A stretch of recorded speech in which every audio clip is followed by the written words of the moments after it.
Qué bueno que estamos por aquí.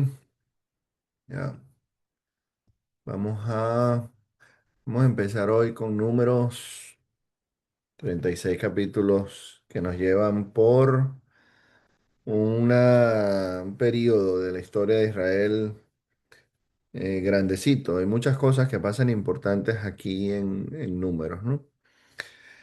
El libro, nosotros tenemos este nombre para este libro por la Septuaginta, que es la traducción en griego del hebreo, de la Biblia hebrea. Pero para los hebreos, el libro se llama Bemidbar, y eso significa en el desierto, que sale del primer versículo. El Señor habló a Moisés en el desierto. Y el libro entonces describe los 40 años en el desierto. También habla de varias rebeliones contra Moisés, contra Dios. Y hay otros temas importantes aquí. El bosquejo, la estructura del libro es un poquito muy confusa, ¿verdad? Pero hay varios temas y hay dos divisiones principales que nos ayudan a entender mejor aquí la historia, ¿no? Uno de los temas constantes del libro es cuando los hebreos dicen, oye, Egipto no era tan malo. Tal vez deberíamos regresar, ¿no? Que no nos devolvemos otra vez. También rebeliones, cantidades de rebeliones, em, contradicciones, desánimo. La rebelión más grande la vemos en el 13 y el 14, cuando los espías vienen de ver la tierra prometida y el pueblo decide que no, le falta fe, que no quiere seguir adelante, pues. Entonces, el tema de números en el desierto, entonces, ¿verdad? Como su nombre original, podríamos decir. El desierto es una figura también que se hace como una figura literaria en los dos testamentos, ¿no? En el Antiguo y el Nuevo. Y también habla entonces, el desierto es un símbolo como de prueba, ¿no? De transición, de necesidad, de escasez, de sequía, ¿no? En el desierto sabemos entonces que no hay vida, no hay agua, no hay cosas. Entonces, esto, por ejemplo, en Isaías describe las promesas de Dios cuando va a sacar el pueblo de Israel de Babilonia, que lo va a llevar a donde hay manantiales en el desierto, por ejemplo. Entonces, un contraste bien fuerte, ¿no? Del desierto a aridez y lo que sea, escasez, a un sitio entonces donde va a haber agua y algo nuevo a la final. ¿Ok? Eso está en el 43:19 de Isaías. Y en el Nuevo Testamento, entonces vemos que Juan, el Bautista, sale, ¿verdad? Es la voz que clama del desierto, allá en el 3:1 y 2. Sabemos, por supuesto, más familiar todavía, Jesús pasó sus 40 días también en el desierto. Entonces, el desierto no es solamente, claro, aquí es literal, ¿verdad? Pero el desierto se hace una figura eh, de pruebas por donde pasamos todos. Hay periodos desérticos, por decir, en nuestras vidas. Y eso los enmarcan los problemas, las dificultades, algunas veces los pecados, las consecuencias mismas de nuestras acciones muchas veces, ¿no? Otras son consecuencias nuestras, pero que no necesariamente son intencionales o pecaminosas, sino, digo yo, que son como fallas desde complejos, crianzas, y otras dificultades que traemos, ¿verdad? Por experiencias de la vida. Entonces nos tenemos que dar cuenta de dónde estamos y del desierto que estemos pasando. En el Nuevo Testamento, o sea, porque no solamente es Isaías y otros en el Antiguo Testamento que escribieron, en el Nuevo Testamento también Pablo hace referencia de estos acontecimientos aquí, eh, de estos mismos, de números también, ¿no? Cuando él habla ya en Primera de Corintios que estas cosas se escribieron para nuestra enseñanza. Entonces, sí importa leer números. Mm, No es el libro que cuando estamos así como, oye, quiero leer la Biblia, a ver para tener relación con Dios, un devocional, o algo. Quizás no vamos a números, ¿verdad? Pero es importante, sí es importante, porque están esos ejemplos, está la relación de Dios con su pueblo, victorias también hay. La bendición sacerdotal del capítulo 6 también muy importante.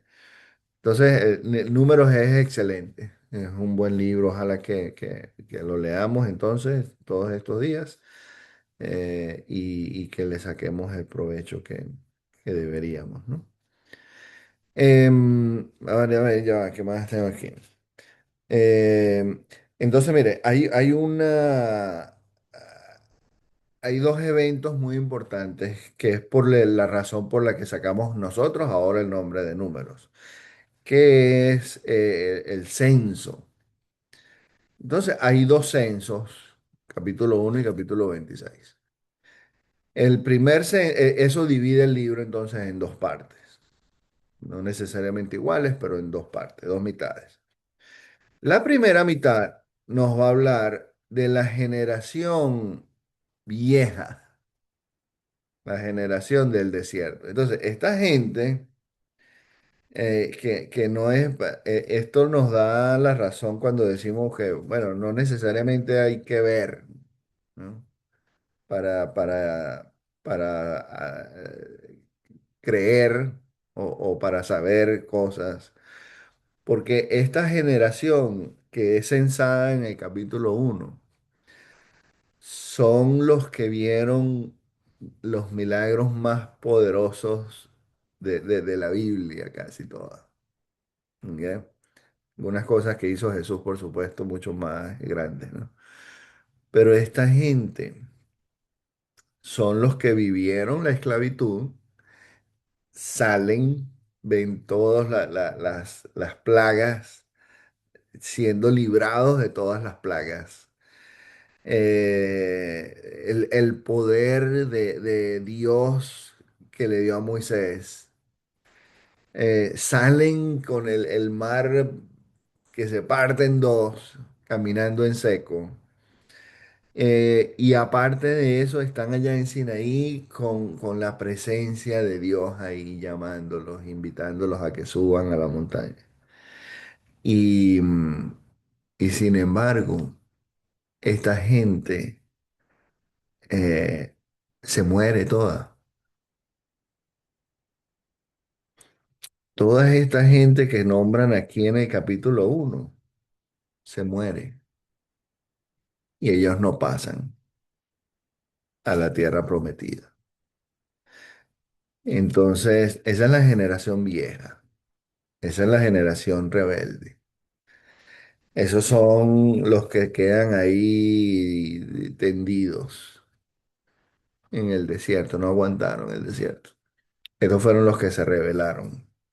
Y hay otra cosa que es muy importante también, que ya estaba hablando en estos días, ya varios meses, quizá lo he mencionado aquí, no me acuerdo, que es la homeostasis.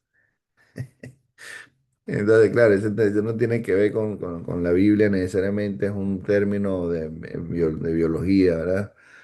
Eh, pero la homeostasis lo que hace es que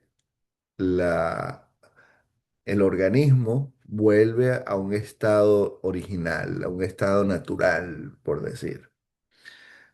Entonces, hay la tendencia de que, vamos a suponer que a uno le da una fiebre. Entonces tú estás tranquilo con tu temperatura bien ahí, ¿no?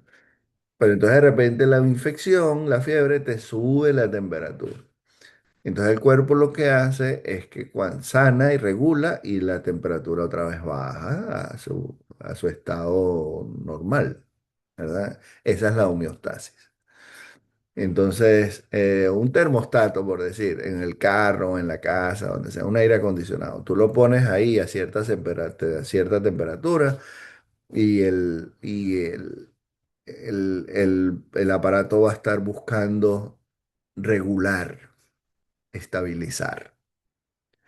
Entonces, lo que pasa con nosotros como gente, en la parte espiritual, que es lo que suena como cuando lo que le pasa a los hebreos aquí, es que esta gente ha pasado 400 años ya de esclavos. Esa es la vida de ellos.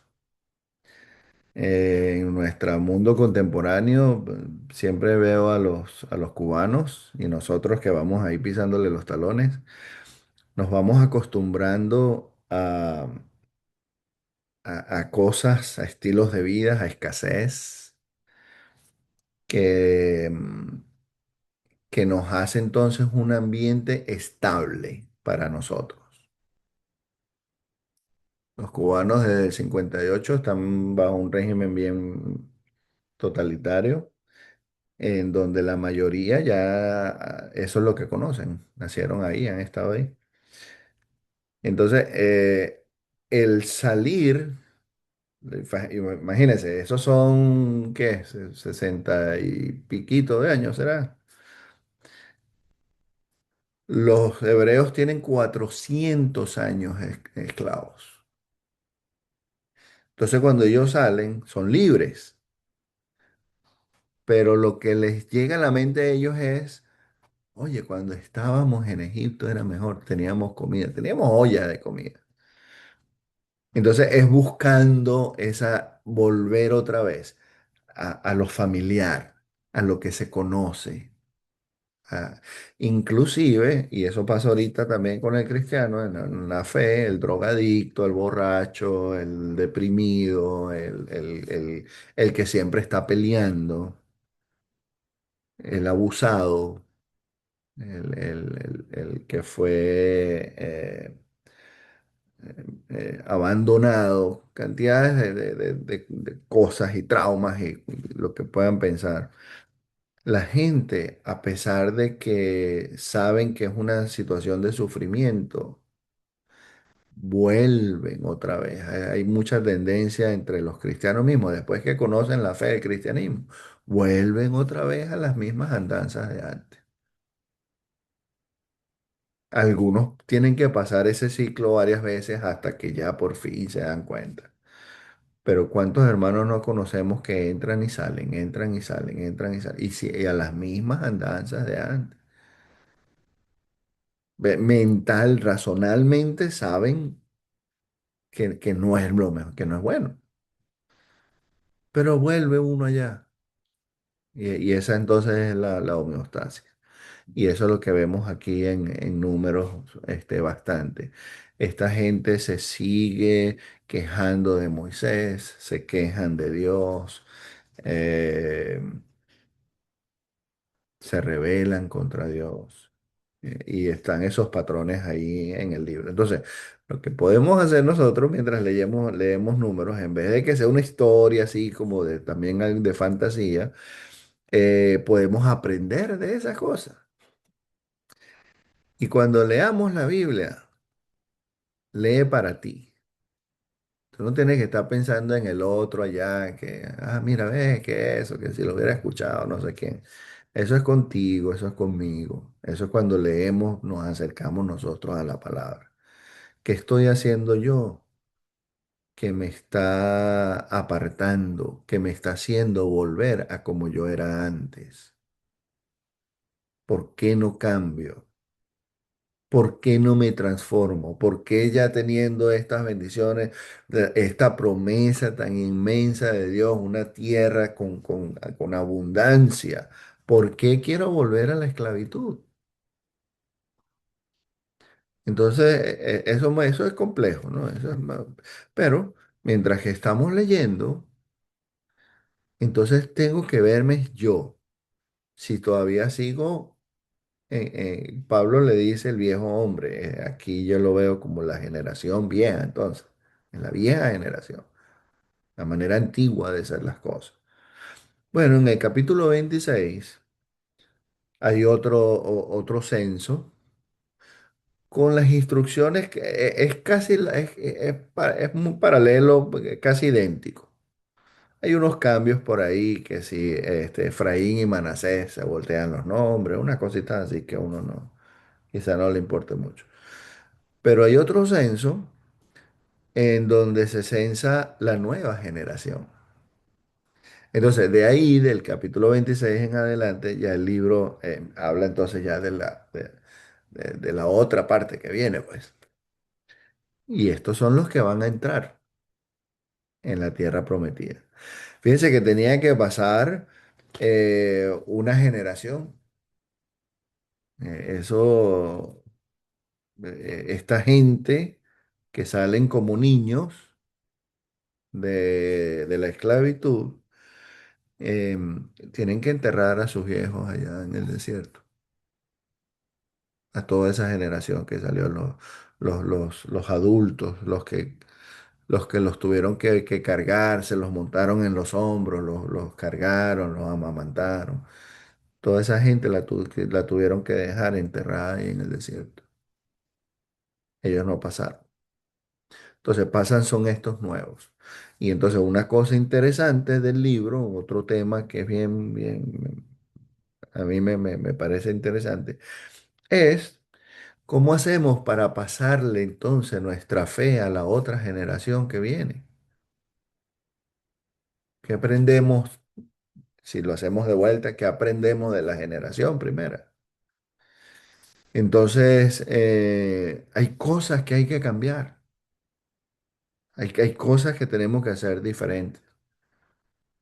De nuestros padres, que la mayoría de los padres de los que estamos aquí no eran cristianos, no leían la Biblia, no iban para la iglesia, no sabían de las cosas que sabemos nosotros. Y murieron así muchos, han muerto así algunos. Entonces, ¿qué vamos a hacer nosotros con nuestros hijos ahora? ¿Cómo les pasamos entonces nosotros esa fe? Entonces, el libro de números, el todo completo, habla de estas cosas que dice Pablo entonces allá, eso es en 1 Corintios 10:11. Estas cosas se escribieron como ejemplo, ¿verdad? Y sirven, quedaron escritas para enseñarnos a nosotros. Entonces, cuando estamos viendo ahí, fíjense que unas veces, esto es esta otra cosa, pero es una técnica de leer la Biblia, cuando tú vas leyendo, tú te imaginas que estás ahí metido en la historia. ¿Ok? Entonces, muchas veces pensamos no, yo soy Pedro, el que sale y tal. Bueno, hay más Tomases también que Pedros. Entonces, el asunto es que cuando vamos leyendo, ¿qué pasa si te pones en el lugar de Coré? Si tú eres el instigador y quizás todavía no te has dado cuenta. ¿Qué pasa si tú eres el quejón? O en vez de ser Josué o Caleb, eres cualquiera de los otros 10. Entonces, son las cosas con las que tenemos que lidiar cuando leemos la Biblia. No solamente números, no solamente el Antiguo Testamento, pero también el Nuevo. Muchas veces uno no se pone en los zapatos del fariseo, del escriba, del sacerdote, aquel. Siempre queremos ser los héroes. y no siempre somos. Entonces, mientras que vamos leyendo números, vamos a ir viendo, ojalá que, como dice también la palabra, nos vemos en un espejo. La palabra es como un espejo y nos vemos nosotros ahí. Números, por supuesto, este primer capítulo resalta la diferencia de población de la gente que entró en Egipto y la que está saliendo. Entonces, dice aquí, por ejemplo, versículo 46, el total llegó a 603.550 israelitas censados. Es de más o menos el mismo número del capítulo 26. Allá son un poquito más. Entonces, lo que pasó fue que la generación se emparejó. Murieron todos estos 603.548. Ahora bien, Ay, hay una rebelde por ahí. Ay, Dios lo apaga. Ah, ya está. Toda esta gente se murió y no pasaron, lamentablemente. Y bueno, y los levitas, que también es importante, los levitas son como esta tribu especial, aparte del servicio del Señor, y es diferente. Y eso. Pero entonces nos amarramos el cinturón y vamos a leer números, cantidades de contrastes, de límites, de choques de ideas, que vamos a estar viendo aquí. Y ojalá que entonces que cada día vamos leyendo un capítulo solamente. Y ahí nos los leemos entonces todo también. Amén. Vamos a orar. Padre, gracias. Te damos gracias porque empezamos.